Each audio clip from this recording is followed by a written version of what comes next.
ఈ ఏడాది తెలుగులో బ్లాక్ బస్టర్ మూవీగా రికార్డుల్లోకి ఎక్కింది యంగ్ టైగర్ ఎన్టీఆర్ నటించిన జనతా గ్యారేజ్. సినిమా విడుదల రోజు వచ్చిన నెగిటివ్ టాక్ చూసి ఇక అయిపోయిందిలే అనుకున్నారంతా. కానీ వాస్తవంలో జరిగింది వేరు. విడుదలైన 3 రోజుల్లోనే 50 కోట్లు కలెక్ట్ చేసి బాహుబలి తర్వాత వేగంగా 50 కోట్లు కలెక్ట్ చేసిన సినిమాగా చరిత్ర సృష్టించింది గ్యారేజ్.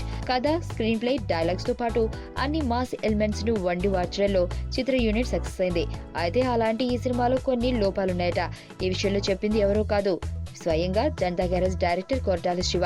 కమిడియన్ శ్రీనివాసరెడ్డి హీరోగా నటించిన జయము నిత్యమర సినిమా ఫంక్షన్ కు కొరటాల హాజరయ్యాడు.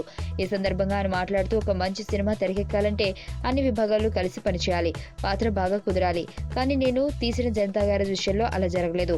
ఆ సినిమాలో కొన్ని లోపాలున్నాయి అని సంచలన వ్యాఖ్యలు చేశారు. కొరటాల ఎవరిని ఉద్దేశించి అన్నాడో, తనను తానే విమర్శించుకున్నాడో కానీ ఈ వ్యాఖ్యలు టాలీవుడ్ లో హాట్ టాపిక్ గా మారాయి.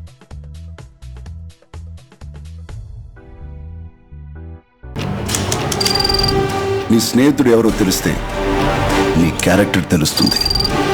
నీ శత్రువు ఎవరో తెలిస్తే నీ కెపాసిటీ తెలుస్తుంది.